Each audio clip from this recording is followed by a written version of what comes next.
Bonjour les graphes, ravi de vous retrouver pour cette nouvelle vidéo hebdomadaire. Alors on a beaucoup de choses à se dire, mais concrètement en fait, tout ce qu'on avait pu se dire avant, c'était de la préparation. Donc ça va être globalement de la redite.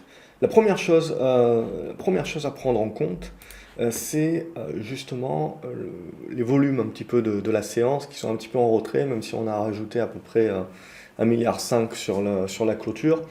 Il y a des choses qui sont très importantes à se dire. Alors, c'est pas forcément aussi vrai sur le CAC 40 que sur des valeurs du Nasdaq, par exemple. Quand vous avez une liquidation comme ça qui a lieu, quand vous avez justement une capitulation, alors la capitulation, elle n'est pas globalement super visible sur l'indice en lui-même, c'est surtout sur les actions, surtout celles qui étaient les plus spéculatives, les valeurs de croissance les plus spéculatives, où là réellement on voit bien la capitulation qui a eu lieu sur ces valeurs-là, et globalement à peu près toutes les valeurs que Cathie Wood a plus ou moins dans son portefeuille. Ce qui fait qu'on a échangé pas mal sur l'académie sur ça, sur le fait que voilà, en milieu de semaine, globalement, si vous voulez, sans vous prendre la tête, jouer le rebond sur des valeurs technologiques, croissance, etc., estampillé Cathie Wood, bah, finalement acheter un seul produit, son fonds, c'était une idée. Après, il y a des frais, et vous pouvez faire tout aussi bien en achetant un tracker Nasdaq, euh, que ce- ou partir sur un tracker Nasdaq Composite, ou partir sur un tracker Russell 2000 par exemple. Mais bon, passons, ça c'était l'idée globale. Donc, premier point, je serais tenté de dire, c'est le niveau des volumes. Ce qui, moi, m'a beaucoup intéressé, surtout sur les marchés américains, c'est hier, le volume était très fort, très rapidement. Donc, c'est ce qui m'a poussé à penser que ça y est, on était sur cette séance, justement, qui pouvait faire tout pis. Ce qui est important aussi de comprendre, c'est que c'est une séance toupie hier, mais on sait qu'on acte un point bas, mais on ne sait pas, on ne peut pas prédire l'avenir globalement, on ne sait pas, donc on joue le rebond globalement, et après c'est le quid, c'est jusqu'où on peut aller. Et c'est là où il faut avoir une réflexion très importante, c'est bien de se dire globalement, pour beaucoup de portefeuilles qui sont passés à la correctionnelle parce qu'ils avaient de l'effet de levier ou qui ne sont pas passés loin de la correctionnelle comme le mien et qui ont un gros différentiel de pourcentage, pour moi c'est quasiment 10% hein, entre hier et aujourd'hui. Alors j'étais très investi, j'avais des grosses positions sur des valeurs de croissance essentiellement bien poussives, bien spéculatives en capitulation. Donc c'est pour ça aussi qu'il y a eu un tel drawdown déjà pour commencer et ensuite un tel rebond. Mais voilà, je veux dire, il y a le rebond hier, mais s'il n'y a pas le rebond hier, globalement, c'est aussi la capitulation qui peut arriver assez rapidement pour des profils même qui sont rentrés pas trop tard, qui sont rentrés avec grosso modo un jour d'avance. Mais un jour d'avance, tout de suite ça vous complique la vie si vous commencez à prendre des grosses positions. Et donc globalement, ce qu'il faut bien se dire, c'est qu'en gros, bah, des portefeuilles comme ça, la mentalité c'est quoi? C'est le rebond là. J'ai pas cherché midi à 14 heures. Globalement, je me suis dérisqué.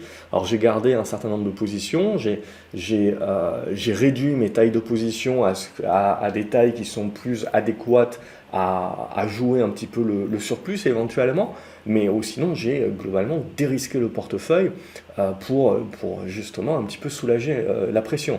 Et il y a fort à parier que énormément d'investisseurs vont le faire également. On a le week-end, il ne faut pas également oublier qu'en gros, jusqu'à mercredi, c'était la Bérésina, c'était la mort, et tout le monde vous a expliqué pourquoi ça allait baisser plus. Donc il ne faut pas également oublier tous les mouvements qui arrivent, que ce soit sur des assurances vie ou c'est surtout aux US, que ce soit derrière tout un tas de particuliers qui passent un certain nombre de mouvements sur portefeuille, sur des trackers, etc., qui en règle générale ne sont pas vendus tout de suite. Ils sont vendus avec quelques jours de délai. Donc c'est quelque chose qui peut arriver également lundi. Donc c'est des flux vendeurs qui peuvent arriver encore sur ces prochains jours. Donc il ne faut pas également omettre un petit peu ce décalage-là. Il ne faut pas omettre non plus que on a énormément de personnes qui sont encore de l'époque Covid 2020 et qui voient dans toute baisse évidemment une opportunité d'achat, l'opportunité d'une vie, etc. Et donc qui peuvent rameuter du flux. Ne pas oublier également, surtout je serais tenté de dire en Europe, qu'on a encore un surplus d'épargne qui est assez important. À contrario des US, où ce surplus d'épargne Covid s'est complètement dilapidé, ils doivent faire face à une augmentation de leur taux d'intérêt, mais il ne faut pas omettre une chose, c'est que la crise des subprimes a au moins appris une chose aux Américains, c'est que la majorité d'entre eux, d'une part, ont des conditions qui sont bien meilleures et donc ne sont pas du tout subprime. Je crois que au plus haut de la crise, enfin juste avant la crise, globalement en 2007, c'était quoi, 12% ou 13% de subprime que vous avez dans les crédits, et aujourd'hui on doit être à 2%. Mais aussi, ce qui est important, donc c'est ce côté sain au niveau des portefeuilles des clients, mais je serais tenté de dire, c'est que l'essentiel d'entre eux ont pris du taux fixe.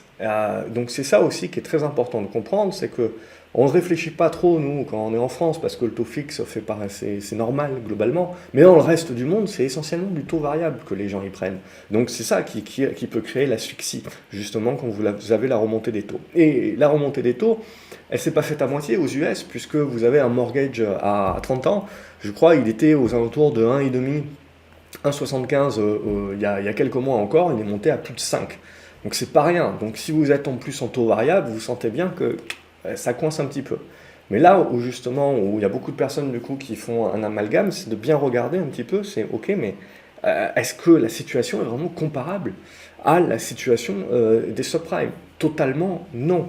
Certes, ça va bloquer les acheteurs, ça va bloquer évidemment des primo-accédants, etc., qui forcément, s'ils n'ont pas les taux bas et avec les prix qui sont encore élevés post-Covid, ne peuvent plus acheter. C'est ce qui va permettre un petit peu de faire baisser le soufflet et de revenir à quelque chose de plus sain. Mais est-ce que ça va craquer pour autant? La réponse pour moi est non. Donc, même chose pour moi pour les marchés boursiers. On est dans quelque chose de sain. Alors certes, c'est 30% qu'on prend dans la figure, oui, mais il faut savoir d'où on vient. Vous avez fait plus d'un x2.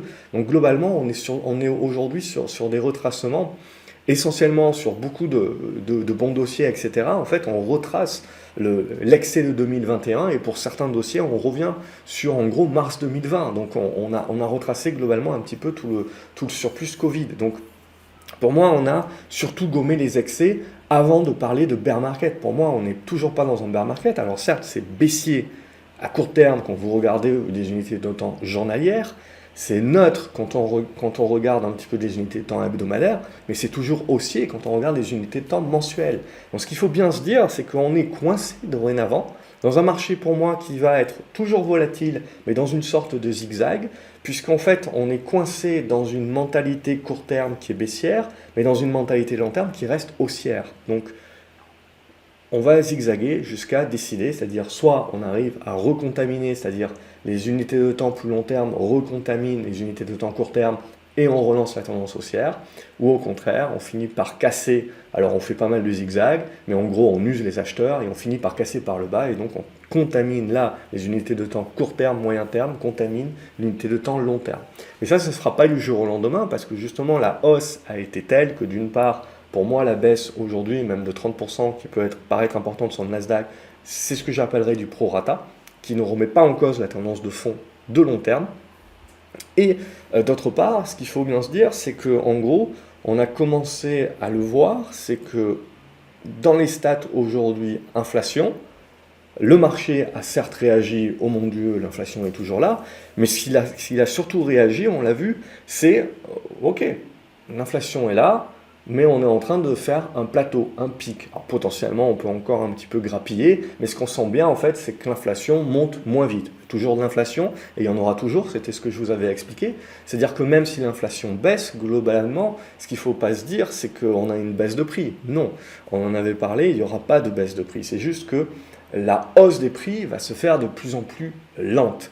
Ce qui va de plus en plus intéresser le marché, donc, on commence, le gros mot est sorti, c'est la récession. Alors, plus en Europe certainement qu'aux US, mais en gros, la décroissance également. Et on commence à le voir avec des statistiques notamment sur l'indice de confiance des consommateurs, ben, l'inflation forcément mine un petit peu le moral. Le fait qu'on avait ce sentiment de richesse par le fait que notre portefeuille était au firmament et qu'il vient de se prendre une douille de 30% et qu'à côté de ça, j'avais plein d'épargne sur mon compte en banque et qu'au fur et à mesure de l'inflation, ben, parce que j'ai pas regardé les prix au début, j'ai accepté que les entreprises me passent l'inflation, même celles qui n'ont pas forcément un pricing power, parce que j'avais ce sentiment de richesse, j'ai accepté les hausses de prix. Donc j'ai moi-même participé à ce que l'inflation carbure un petit peu plus. Le gouvernement aussi en me donnant du plan, du chèque, du truc, du machin. Donc ça continue. Mais globalement, voilà un petit peu où on en est. Mais il y a une forte part de cette inflation également, qui est une inflation transitoire. Mais comme on a eu énormément de vagues répétitives de Covid, puis la guerre, puis les chèques cadeaux du gouvernement, en fait tout ça, ça vous repousse le côté transitoire. Et donc votre côté transitoire qui potentiellement devait durer 1 an, bah, c'est peut-être 2 ans, c'est peut-être 3 ans globalement. Donc tout ce qu'il faut retenir, c'est que l'inflation commence un petit peu à ramer, mais ça reste bien sûr de l'inflation, donc on reste sur des hauts niveaux bien entendu, et donc le marché petit à petit va changer un petit peu de discours, c'est-à-dire que l'inflation c'est un petit peu has-been, c'est le signe gris, on a tout pricé globalement.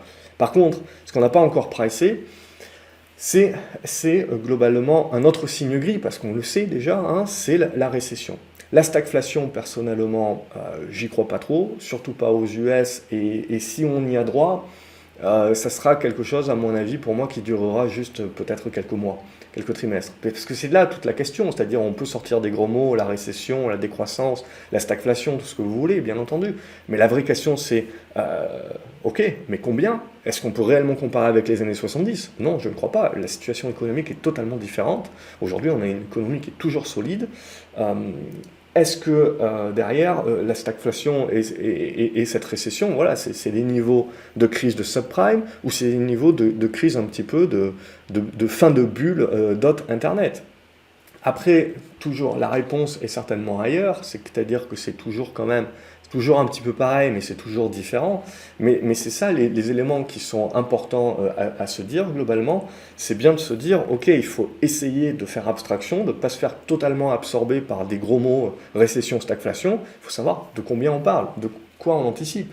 Parce qu'une récession qui va durer peut-être deux trimestres, une décroissance, vous passez en dessous des zéros, vous faites -1, ben c'est typiquement dans la définition, ça va être une récession. Mais je veux dire aussi, il faut savoir qu'il faut qu'on compense et que pour moi, on a une juste transition et un retour à la normale, c'est une normalisation de l'économie petit à petit, parce que bah, tout simplement, on a évité la crise. Alors, on peut en effet taper sur les banques centrales, on peut taper sur les gouvernements. C'est clair et net qu'ils en ont trop fait pendant trop longtemps, c'est sûr.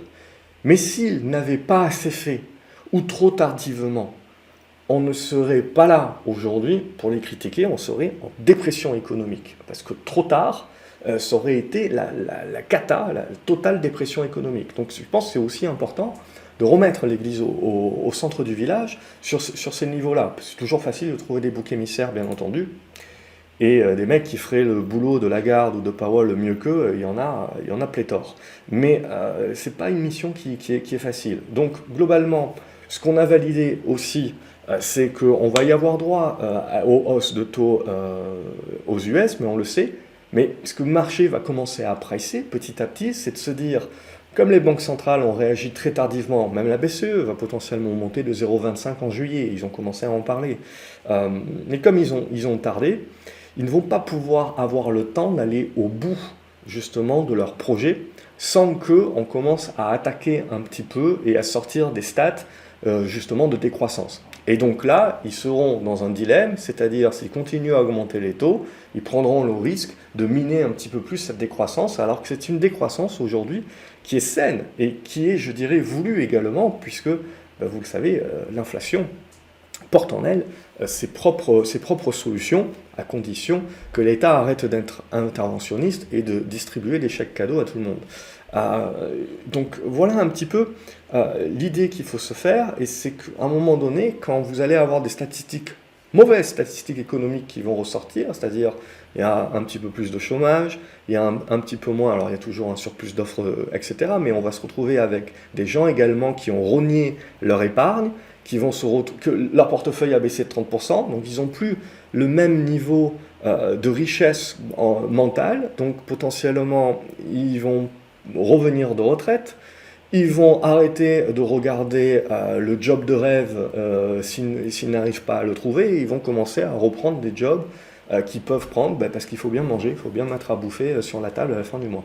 Donc c'est là aussi où on peut se retrouver aussi. N'oubliez pas qu'il y a beaucoup de personnes qui étaient sorties du système de chômage, etc., qui vont éventuellement se réinscrire au fur et à mesure où l'inflation des prix, la baisse de votre portefeuille action, surtout pour les Américains qui dépendent énormément de ça, font que vous avez besoin un petit peu de retravailler plus que ce que vous pensiez.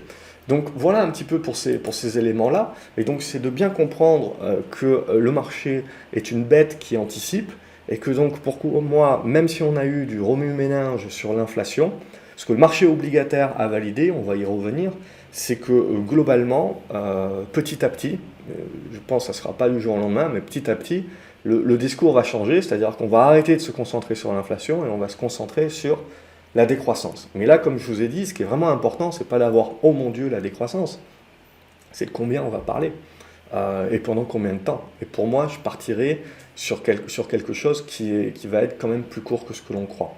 On le voit au niveau des inflations, donc la plupart des matières premières sont pris des tirs, parce que là aussi, ce qu'il faut bien se dire, c'est que le marché commence à anticiper ça et commence à nous dire en gros qu'il ne croit pas que les banques centrales vont pouvoir resserrer autant qu'elles veulent.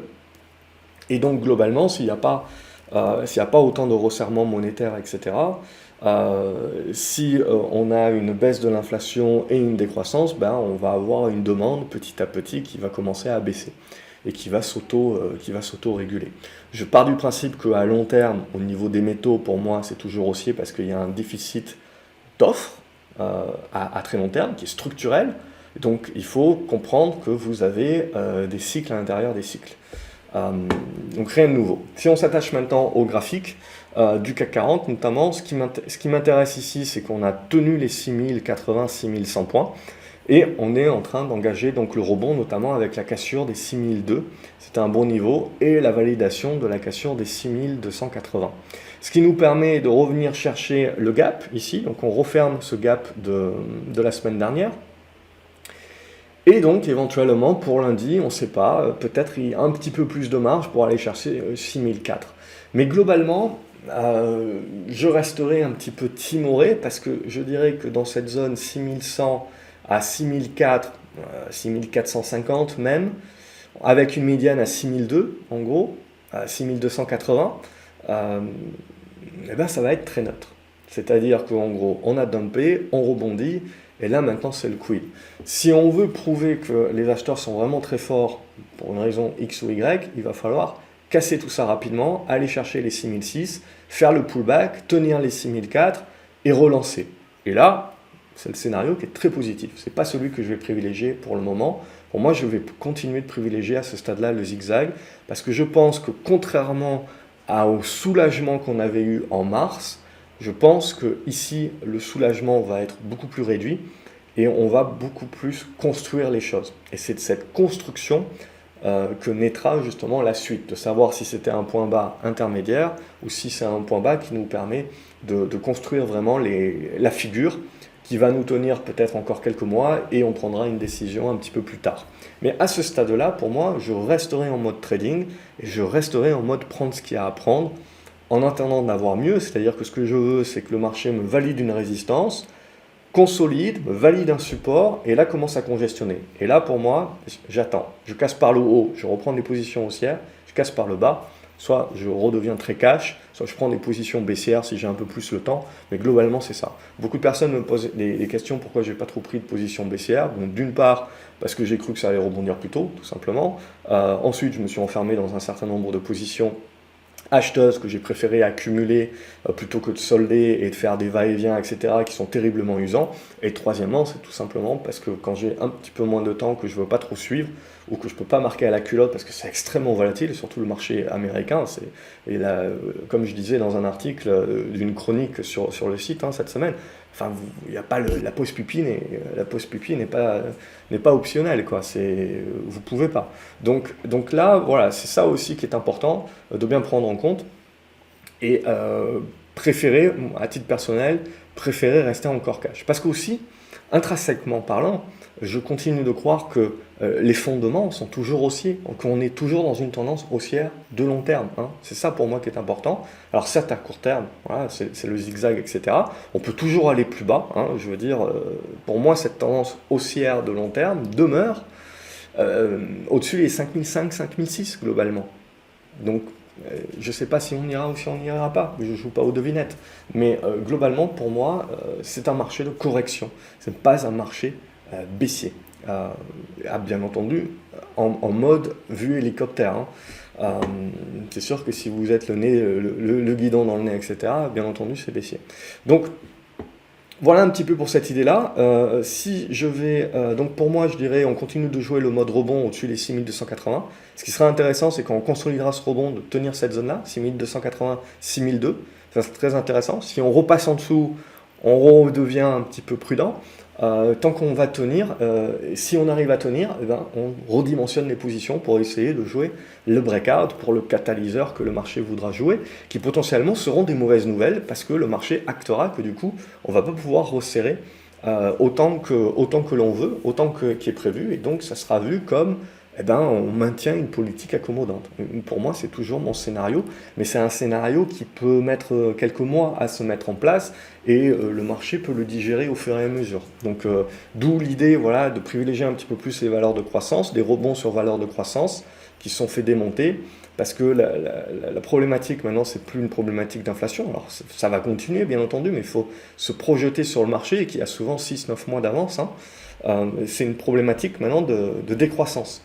Et donc, aller chercher des dossiers qui peuvent vous offrir quand même de la croissance dans cette période-là, avec une rentabilité, évidemment, c'est encore mieux. Et le fait que le marché peut jouer, que les banques centrales ne vont pas resserrer autant et que donc les taux peuvent un petit peu stagner, voire se détendre un petit peu, ça peut donner un petit peu d'air. C'était le but de jouer le rebond. Mais après, il y a eu une capitulation, bien entendu, et voilà, ça a été un petit peu sueur froide.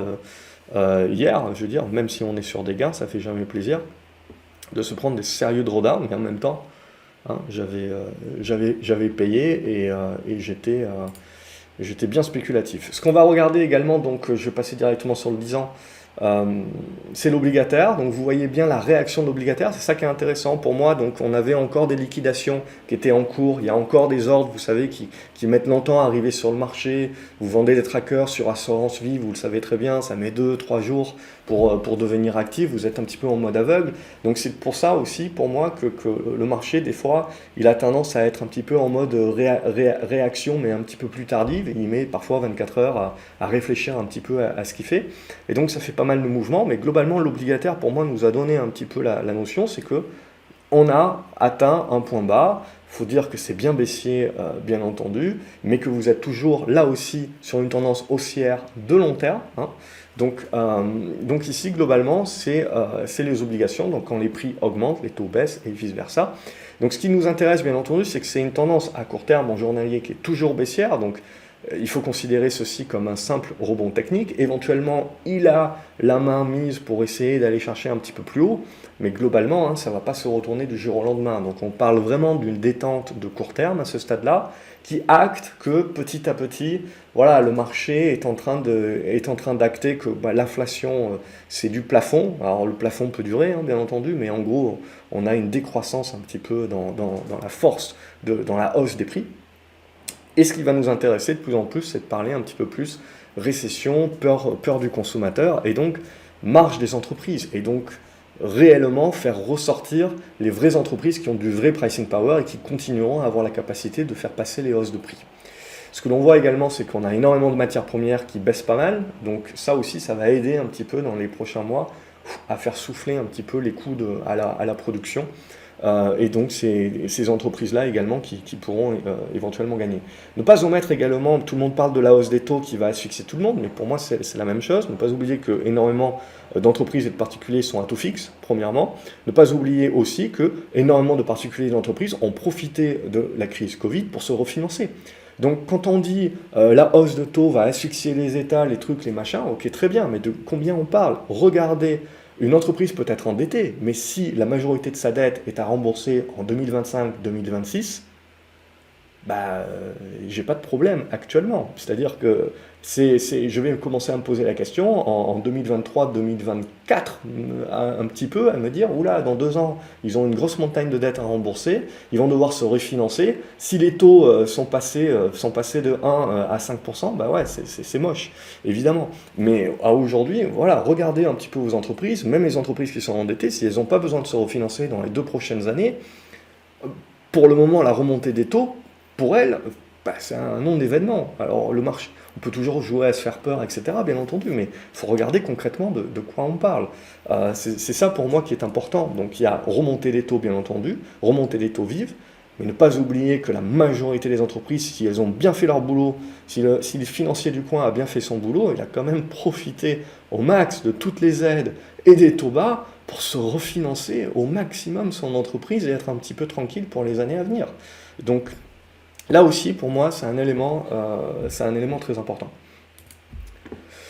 Donc, on finit par en arriver sur notre Nasdaq. Nasdaq qui continue de bien pousser. Donc, globalement, alors j'ai ajusté mon oblique, bien entendu, je ne l'avais pas vu venir. Mais globalement, voilà, on en avait parlé la semaine dernière, j'avais dit, la zone de capitulation, pour moi, c'est entre 11 500 et 11 008. Bon, on est arrivé jusqu'à 11 690 et des brouettes. Hier, pour moi, voilà, il y avait des bons volumes, etc. On l'a senti dès le début de la séance et on a bien confirmé. Alors après, on a tergiversé, etc. Parce qu'il ne faut pas oublier qu'en gros, bah, comme je vous l'ai dit en début de vidéo, comme vous avez un paquet de mecs qui sont en souffrance, et ben le moindre rebond, etc., ils vont essayer de se dégager.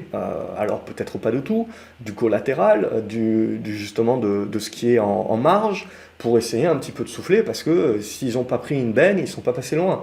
Donc globalement, voilà, moi aussi, je dérisque. Alors je suis pas là pour jouer, grappiller 50 points au risque de perdre une porte de sortie de secours là que le marché m'offre. Hein, on aura largement l'occasion de voir, parce que je pars du principe que le marché ne va pas se retourner comme une crêpe. C'est une tendance baissière en journalier, c'est une tendance haussière en mensuel, mais l'idée, voilà, c'est que ça va rester très volatile entre les deux. Et ma foi, je veux dire, on peut aller chercher 12 500, on peut même aller chercher 12 700, 12 800 si on veut. Ça ne changera pas qu'en journalier, on reste baissier. Ça sera un prorata par rapport à la baisse, et globalement, certains d'entre vous, en gros de 13 500 à 11 700, on peut se dire, allez, peut-être un retracement de 50%, mais voilà, ça restera du pullback. Par contre, ce qui va m'intéresser, voilà, c'est que le marché me démontre où est-ce qu'il bloque, qui ensuite il consolide et il me montre où est-ce qu'il bloque en tant que support. Et là, petit à petit, ben, je ne sais pas encore, je ne sais pas le tracer, mais peut-être que j'aurai une figure ou quelque chose d'un petit peu plus concret à tracer. Et là, ça va commencer à me permettre à faire des plans un peu plus robustes, un peu plus moyen terme que juste jouer le balancier. Parce que là, c'est comme il y a eu des capitulations, je veux dire, plus 10, plus 15, plus 20% aujourd'hui sur des rebonds entre hier et aujourd'hui. Voilà, ça c'est faisable. Mais petit à petit, moi, ce que je veux voir, pour que le marché commence à devenir un peu plus sain, c'est moins de volatilité. Donc, c'est-à-dire qu'on commence à congestionner. Mais pour congestionner, il faut que le marché, c'est l'élastique, hein, que je vous avais expliqué, c'est on tend l'élastique, pouf, vous avez le premier mouvement, et en fait, le mouvement de pullback est aussi très important et très vif. Et puis petit à petit, ça va se réduire. Et c'est ça, derrière, qui forme la congestion. Et c'est de la sortie de cette congestion-là qu'on peut commencer à acter des positions un petit peu plus tranquilles, ou en tout cas avec des plans un peu plus robustes, et la post-pupille à nouveau et devient une option. Donc, voilà pour l'idée. Bon, sur cette séance-là, il faudra encore voir, mais les volumes sont également un petit peu légers. Voilà, bon, je pars du principe qu'on a des rachats de vente à découvert, on a des mecs qui liquident aussi un petit peu, mais en gros les acheteurs ont pris un petit coup derrière les oreilles, hein. Donc on est quand même sur quelque chose qui pour moi reste un mouvement technique, plus que un retournement de marché. Maintenant, voilà, on a une baisse de plus de 4000 points, enfin 3000 et des poussières, quasiment en ligne droite, avec des consolidations à chaque fois. Vous voyez des rebonds qui étaient assez légers en termes de proportionnel, pas en termes de pourcentage. Donc là, l'idée, voilà, pour moi, c'est de dire éventuellement 12005, 12008, et après je demande à voir une construction. Ce que je veux pas voir, c'est en gros on fait le rebond et derrière on met un gros chandelier qui va englober tout le chandelier d'aujourd'hui par exemple. Ça, je veux pas le voir parce que ça veut dire que globalement, peut-être que c'est pas le point bas encore et que le point bas il est peut-être sur 11005, il est peut-être sur 11000. Mais globalement, je veux dire que ça, c'est un point bas intermédiaire. Je veux dire, on peut faire le rebond, on peut faire le point bas plus tard, dans 3 mois, dans 6 mois, j'en sais rien. Ce qui pour moi est important, c'est de bien dire, oui, c'est large, hein, c'est pas une fourchette, c'est un râteau. Mais globalement, entre 11 000 et 12 000 pour faire large, c'est quand même une grosse zone de soutien du Nasdaq. Et il ne faut pas omettre qu'on reste dans une tendance haussière de fond long terme. C'est ça qui est très important pour moi avant de commencer à parler bear market et c'est la fin du monde, etc. C'est bien de comprendre aussi d'où on vient. Hein. On vient de 6000 points, 7000 points et on est monté à 16 000 en un an et demi. Allez, deux ans pour arrondir. Donc voilà, je veux dire, perdre aujourd'hui 4000 points, oui, ça fait mal, c'est vrai. Mais globalement, ça reste une correction de marché. Regardez votre indice boursier sur le très long terme, vous allez voir une tendance haussière. Et en fait, finalement, les cracks qu'on a pris depuis 100 ans, sur le graphique, c'est petit, c'est tout petit. Et potentiel. Et donc, c'est ça aussi l'importance de relativiser les choses. Jamais d'être en pourcentage. Je veux dire, vous êtes encore haussier aujourd'hui. Par contre, ce qui est intéressant, vous voyez, c'est que dans cette zone-là, globalement, entre novembre, je dirais, et février-mars 2021, c'est là où vous avez le maximum de flux qui sont rentrés sur les marchés. Donc globalement, aujourd'hui, vous avez la majorité des gens qui sont rentrés entre novembre et mars 2021, qui sont légèrement gagnants ou à zéro, quoi. Donc c'est ça aussi qui est important à prendre en considération. La vraie capitulation en mode j'ai peur, oh mon Dieu, etc., c'est le jour où on passe en dessous de ça. Pour l'instant, ce n'est pas le cas. On est en mode, on garde la tête au-dessus de l'eau. Donc voilà, pour ces éléments-là. Ensuite, le pétrole continue de rester haussier. Le Covid s'arrêtera bien en Chine, on redémarrera. On continue d'avoir la guerre en Ukraine. Donc il y a quand même des éléments aujourd'hui qui sont toujours inflationnistes, qui sont toujours importants pour des matières premières, notamment les matières premières fossiles. Donc on reste dans une tendance haussière à ce stade-là. Donc là, on le voit, on fait pas mal de zigzags. Globalement, on est entre un support à 100 $ et une résistance à 115 et on est en attente de casser par le haut ou par le bas pour la suite. Pour l'instant, on est en train de se remettre dans des dispositions haussières. Donc il faudra voir s'il y a un catalyseur X ou Y sur la suite. Mais ce qu'on a bien compris, c'est que la guerre risque de durer et devient une guerre de position dorénavant. Sinon, bon, on a pas mal de matières premières qui se prennent des pains à ce stade-là, mais là aussi, pour moi, l'idée est la même, c'est-à-dire ça se prend des pains à court moyen terme, mais à long terme, on reste sur des tendances haussières de fond.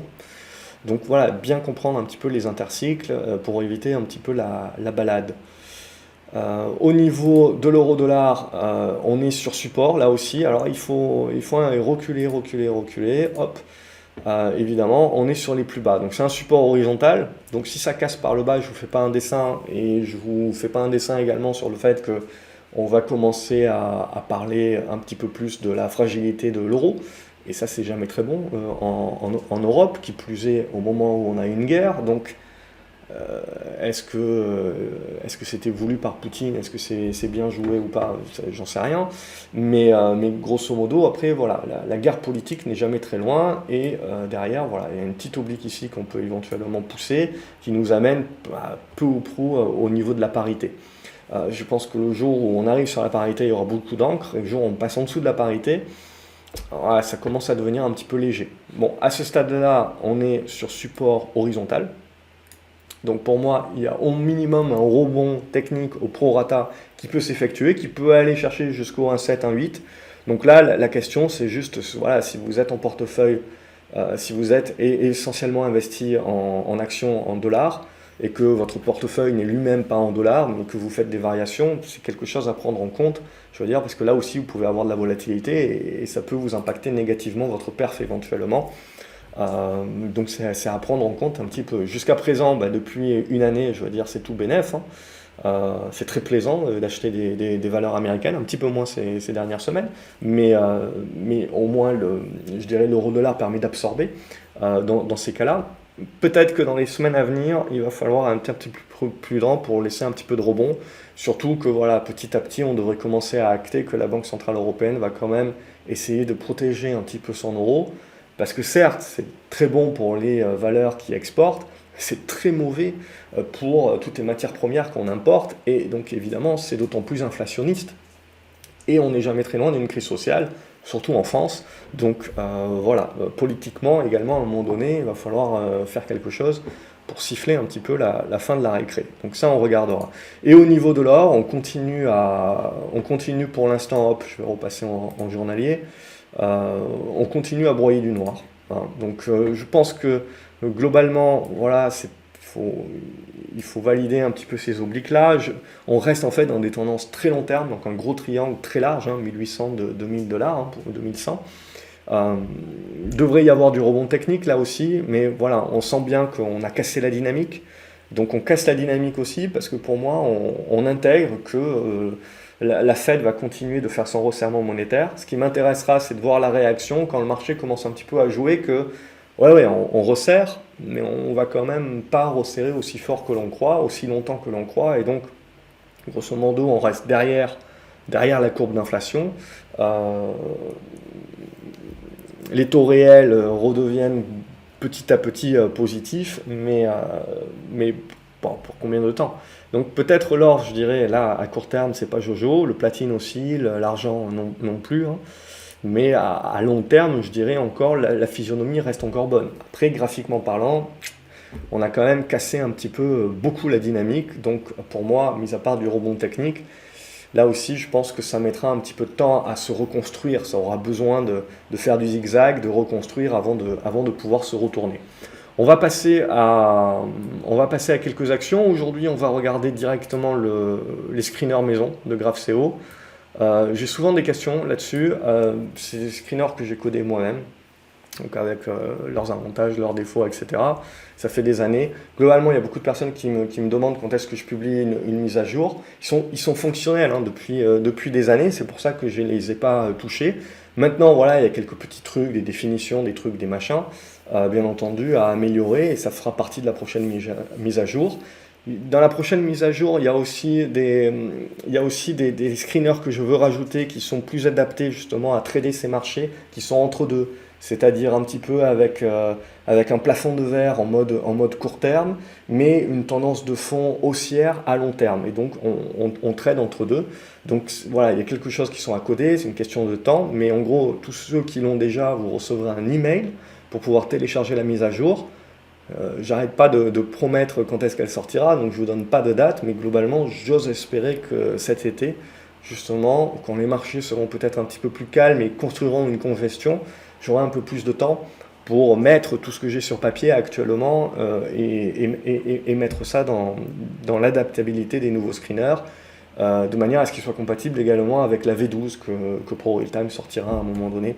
Donc voilà, ça c'est pour cet aspect-là, pour répondre à une question qui revient assez souvent de manière plus générale.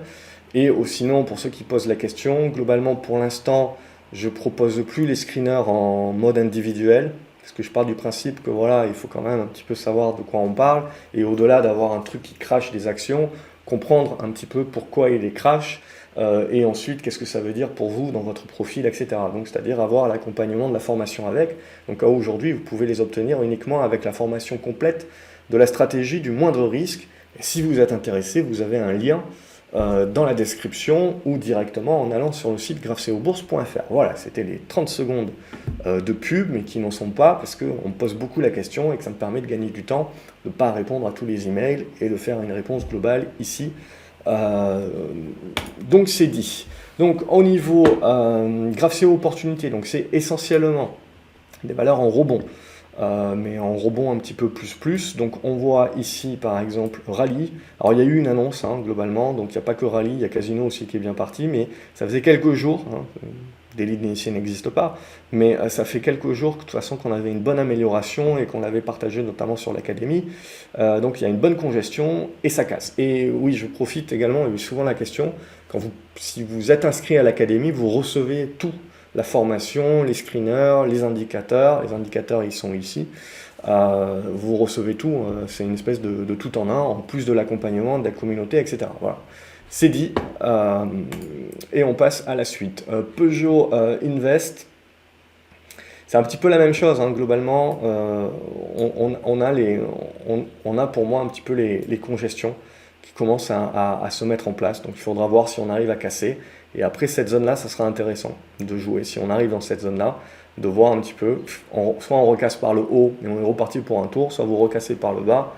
Et globalement, c'est le rebond un petit peu de milieu. J'aime bien les bancaires actuellement. Il y a des bonnes congestions. On le voit sur Société Générale. BNP Paribas est de meilleure qualité. Mais ici, ce screener-là, il sort des boîtes qui ne sont pas moindre risque. Elles sont en train de se mettre en retournement éventuellement. Donc c'est pour anticiper, plus en casquette trader. Donc on a notamment Société Générale, on voit qui sort avec une congestion qui est en train de se mettre en place. Il faudra bien entendu casser par le haut. Ça me fait penser à un autre titre aussi, c'est Prosus. Alors il doit sortir dans un autre screener à ce stade-là.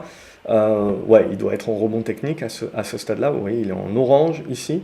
Donc là aussi, on arrive au bout d'une congestion en biseau descendant. On termine bien la fin de semaine au plus haut. Donc il faudra voir la semaine dernière si on arrive à confirmer. Il y aura une résistance ici et en gros, derrière, ce qu'on veut voir, c'est une espèce de truc comme ça. En deux temps. Ça reste une tendance qui est baissière, c'est important de le dire, donc ça reste des rebonds globalement que l'on joue. Alors après, certains qui sont plus long terme se diront que c'est un bon prix, de la valeur, le truc, le machin, ok très bien, et là je commente uniquement le graphique. Plastic Omnium également, sur tout ce qui est équipementier automobile, on est plutôt pas mal, on clôture plutôt bien, là aussi on voit sur Plastic Omnium qui est pas loin de valider là aussi un retournement. Mais sinon vous avez Valeo aussi, Forcia est un peu plus en retrait je trouve, mais sinon Valeo aussi qui est pas loin, vous le voyez, de la cassure ici de la figure. Donc là aussi ce sont des tendances qui sont baissières de fond, mais c'est des rebonds, on le voit, qui peuvent monter un petit peu en mode plus. Et là, éventuellement, la zone des 20 € pour Valeo. Après, voilà, ça peut mettre un petit peu de temps. Bon, il y a Renault également qui sort, on le voit. C'est à peu près, c'est globalement la même chose. On peut le voir de plusieurs façons différentes, mais globalement, la construction de la congestion, dont il faudra s'affranchir pour pouvoir vraiment mettre en place la remontada. Au niveau de ST Microelectronics également, je trouve qu'elle a été très résiliente. Et elle a repris une dizaine, un peu plus de 10% là sur ces 2 dernières séances, donc ça bouge encore beaucoup.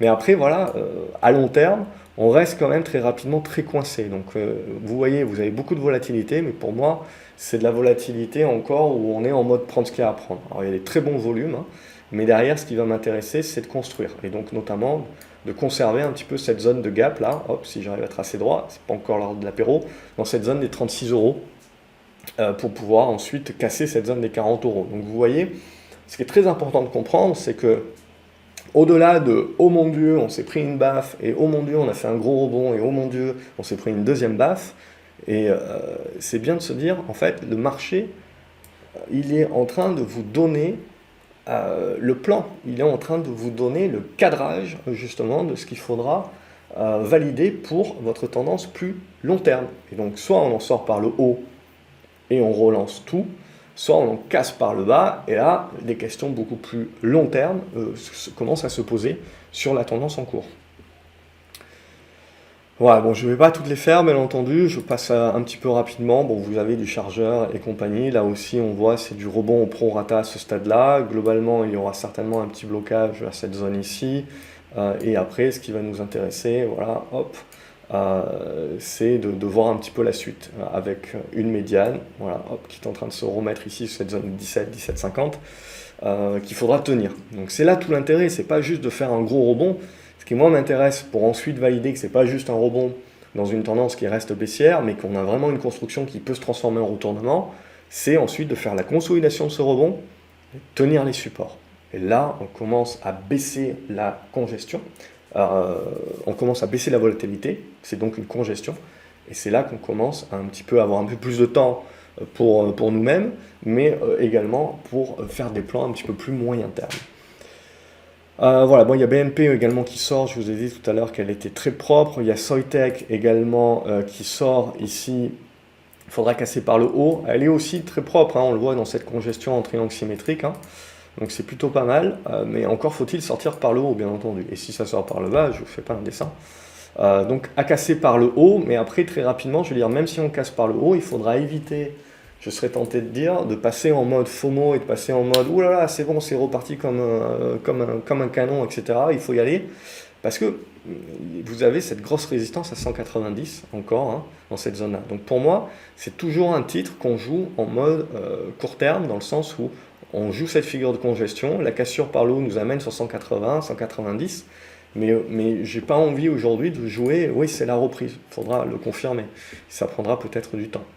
Donc c'est là aussi où il faut bien valider avec soi-même, de bien comprendre que les marchés où cette volatilité-là est très bien pour le trader, mais à un moment donné elle va s'estomper et on risque de rentrer dans des marchés qui vont faire de la congestion et du zigzag et ça peut durer. Et ça sera de la construction. Il ne faudra pas le voir comme un marché merdique, il faudra le voir comme un marché qui construit et en fait qui est congestionné entre une pression baissière de court moyen terme et une pression haussière de long terme. Et petit à petit, ça resserre et on se décide. Et en fait, ce qu'on sera en train de construire là, il ne faudra pas dire que 2022 c'est une année de merde. Ce qu'il faudra dire, c'est que c'est une année de transition et qu'on est en train de construire en fait la future tendance qui, je ne sais pas, en 2023 ou en 2024, nous donnera en fait à nouveau une tendance à suivre à la hausse ou à la baisse. C'est ça qu'on est en train de faire. De la même manière que 2018-2019, c'était, et même jusqu'à quand on a connu le Covid, mais je pars du principe que c'était génial parce que quand vous regardez le Covid, évidemment on fait un gros dip, mais en fait, très rapidement, en fait, on revient sur la tendance de fond qu'on avait avant. Et il y avait beaucoup de valeurs qui avaient congestionné en 2017, 2018, 2019. Une bonne partie de l'année n'avait rien fait et avait déjà commencé avant le Covid à casser par le haut. Le Covid est venu faire justement un événement, mais ensuite très rapidement, avec le soutien des banques centrales, etc., blablabla, on est revenu dans les tendances qu'on avait déjà à la base commencé à congestionner et à casser en 2019. Et ça, pour moi, c'est aussi très important de bien comprendre un petit peu les tendances un petit peu de fond. Vous avez Alstom aussi, où il ne faut pas être cardiaque, qui sort là. Donc on voit, bon, elle sort depuis 9 jours, évidemment, parce qu'il y a une bonne congestion, mais on voit, il ne faut pas être cardiaque. Donc dans ces valeurs-là, globalement, vous avez essentiellement des valeurs en rebond. Il faut bien intégrer que la plupart d'entre elles sont des valeurs qui sont en tendance baissière, donc c'est-à-dire que il y a des coups à faire, il y a des rebonds qui peuvent se transformer en retournement, mais ensuite il faut accepter que c'est des valeurs qui vont rester volatiles parce qu'elles ont une pression baissière de fond et des tentatives d'acheteurs qui sont en train de rogner petit à petit, mais qui de temps en temps, paf, ils se refont taper sur le museau, et du coup, hop, ils rebaissent un petit peu, revont chercher des forces et ils retentent. Et au fur et à mesure, ils grappillent, et éventuellement, ça devient un retournement haussier, etc. Ubisoft, également, vous voyez, très volatile. On est venu en fait valider cette oblique descendante. Donc globalement, tant que vous ne cassez pas ça, à moyen terme, on ne redevient pas positif et elle passera en moindre risque sur la cassure de ces 50 € notamment. Et à court terme, voilà, on est revenu un petit peu travailler une zone médiane à ce stade-là et après on verra ce que l'on va construire. Il nous manque peut-être encore des chandeliers, mais ce qu'on a validé, je dirais, ces dernières semaines, c'est surtout, vous voyez, la fin d'hémorragie. C'est globalement ce qu'on peut éventuellement voir sur beaucoup de valeurs de croissance qui se sont fait défoncer ces derniers temps. C'est-à-dire, éventuellement là, le début en fait du rebond au prorata, puis la consolidation sous congestion, on arrive à en sortir par le haut, puis éventuellement, voilà, ça arrive des tendances baissières de fond, donc on continue à se faire taper sur le museau, mais on arrive à tenir les supports. Et donc petit à petit, on met en place la congestion, on baisse la volatilité, et là, petit à petit, on va arriver sur est-ce qu'on est capable d'inverser la vapeur. C'est ça qui va vraiment être intéressant. Et ça peut durer des semaines, ça peut durer encore des mois. Donc en attendant, ça peut être énormément le zigzag. C'est pour ça que je vous dis casquette toujours en core trader. à ce stade-là, sauf si évidemment vous êtes long-termiste, investisseur, et vous êtes capable d'encaisser la volatilité et vous conservez vos actions, bien entendu. Mais à titre personnel, voilà, moi j'aime bien plutôt tenter de jouer les mouvements et ne pas immobiliser trop mon capital. Mais je me soigne un peu de temps en temps. Voilà, sinon, bon, il y a du rebond technique, je ne vais pas tout faire, mais voilà, vous avez un certain nombre de screeners qui sont faits selon le profil, selon les configurations, et en fonction de ce que vous voulez, bien entendu, vous allez taper. En rebond technique, forcément, on a des actions qui sont baissières, mais qui sont pas loin de construire un petit peu des rebonds techniques, comme Alstom par exemple, on le voit. Beaucoup de personnes vont dire Alstom ne fait rien, mais quelque part, très souvent, hein, je veux dire, quand vous n'avez pas de news, et le plan stratégique n'arrive qu'en juin, je crois. En fait, ce qui est le plus important, c'est, voilà, vous avez des mouvements, oui, mais qui sont, où vous êtes, votre museau est rabattu, parce que vous avez besoin de congestionner et de construire la figure. Et là, on le voit, on est en train de construire la figure. On fait pas mal de zigzags à l'intérieur. Ça casse par le bas, c'est pas fini, on va chercher 18 € éventuellement. Et on casse par le haut, bam, on acte le retournement. Alors, ça ne se fera pas du jour au lendemain, éventuellement, mais on se donne de l'air et les acheteurs commencent à prendre, à contaminer petit à petit les unités de temps. Donc, c'est ça pour moi qui est important. Vous avez Inat Pharma aussi, donc il y a des biotech, évidemment, plus personne ne veut entendre parler des biotech, tout le monde s'est fait défoncer, etc. Mais pour autant, il y a énormément de biotech, surtout aux US, qui cotent sous la trésorerie ou à un niveau de trésorerie très bas. Donc, ça se tente, bien entendu, cette trésorerie-là continue de fondre parce qu'elle continue d'être utilisée, bien entendu, mais il faut regarder ce que vous avez dans le pipe également.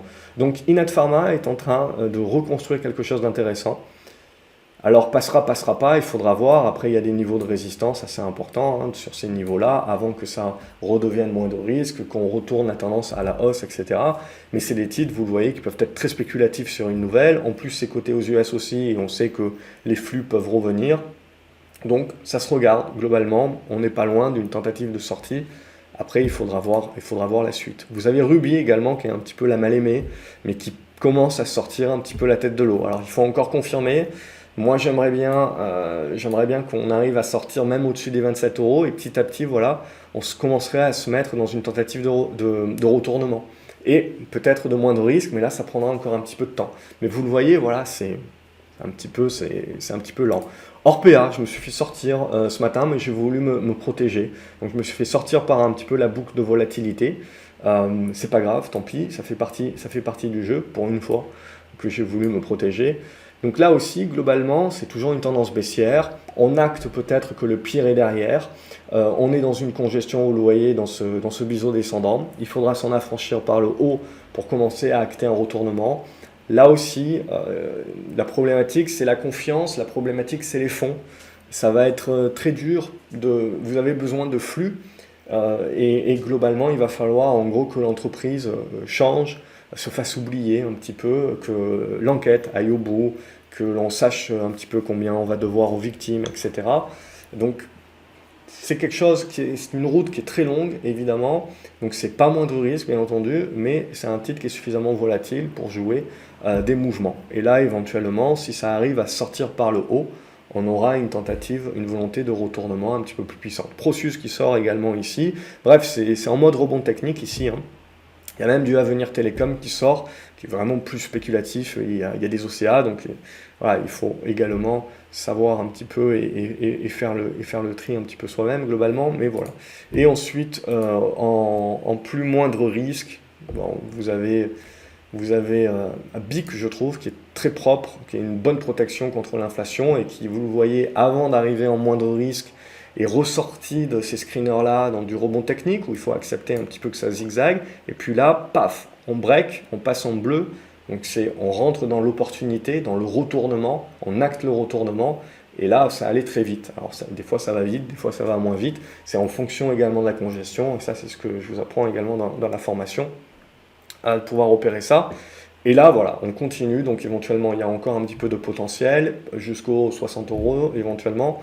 Et après, on devrait consolider un petit peu, mais on est dans un retournement, un petit peu plus puissant, un petit peu plus grand sur BIC, qui avait passé quelques années à avoir un petit peu plus de mal. Orange également, donc ça c'est tout ce qu'on saisit également d'un point de vue macro, c'est le retour sur les valeurs plus défensives, les valeurs qui offrent du dividende, donc qui est une protection contre l'inflation, qui pour moi, voilà, il n'y a toujours pas d'alternative globalement. Alors oui, certains sont obligés de retourner un petit peu sur l'obligataire.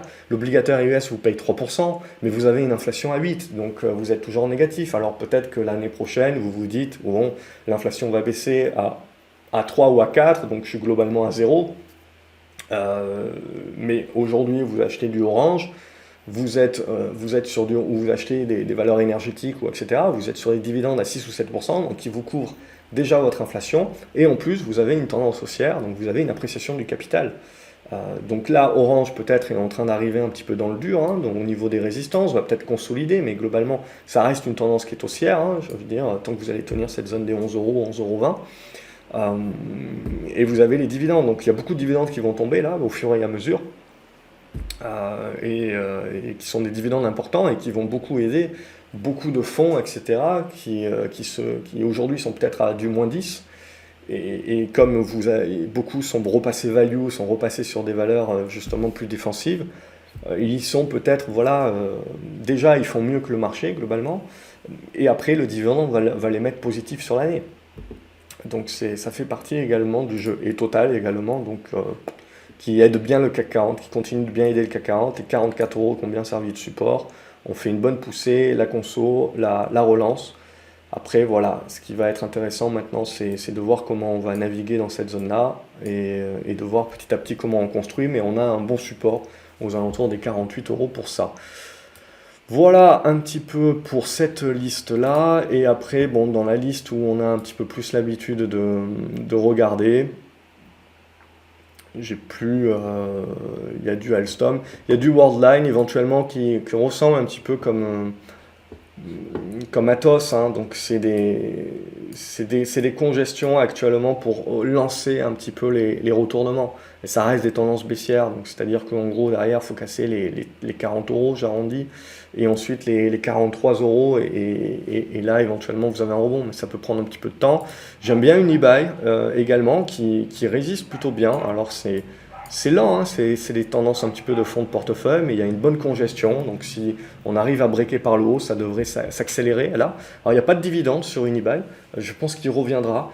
Dès qu'ils vont annoncer que justement ils vendent un petit peu quelques actifs, c'est ce qui peut réussir à faire le break.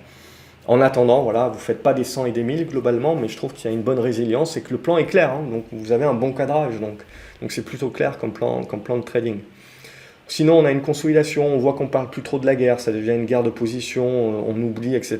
Et on a vu Thales et Rheinmetall, par exemple, qui ont pas mal consolidé cette semaine. Je pense qu'il y a des rebonds qui se mettront en place, hein, on ne tue pas des tendances haussières comme ça. Et en gros, en fait, on va commencer à construire des figures. Donc vous avez des zigzags, c'est comme ESSO. Je vous dis souvent que la première grosse correction est achetée. Parce que les retardataires, etc.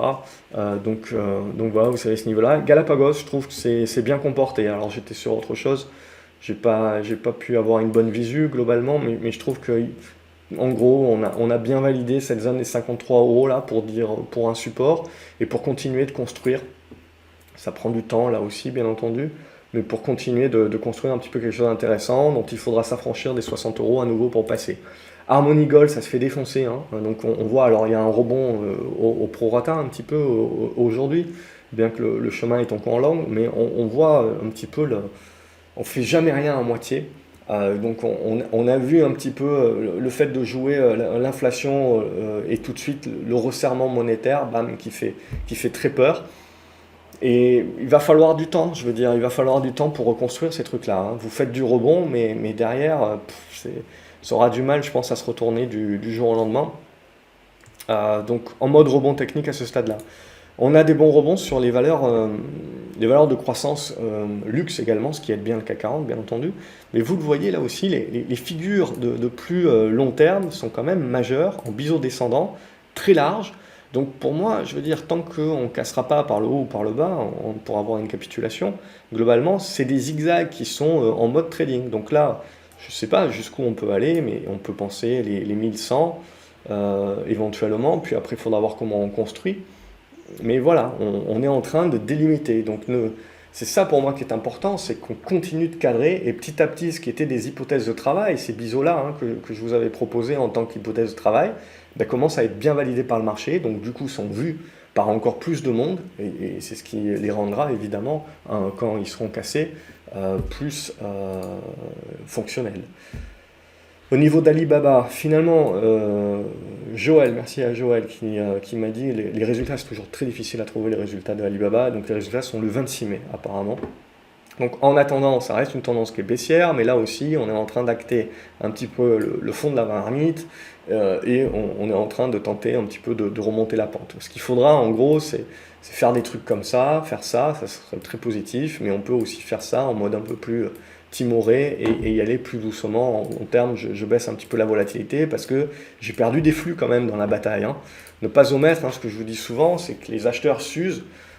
Et donc, petit à petit, c'est ce que je pense, il ne faut pas croire qu'on va avoir un rebond comme on avait eu en avril, en mars, enfin pendant tout le mois de mars en gros. Je pense que ça sera moins puissant. Je pense qu'il y a moins de force. Il y a moins de force en présence. Voilà, et Ramé aussi sur support. Imeris également a réagi un petit peu.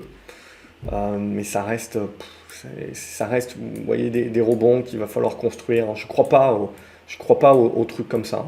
Pour l'instant, je vois pas le rationnel là-dedans. On a vu la plupart des métaux pas mal baisser. Donc plutôt l'argument un petit peu, on souffle un petit peu sur l'inflation des métaux.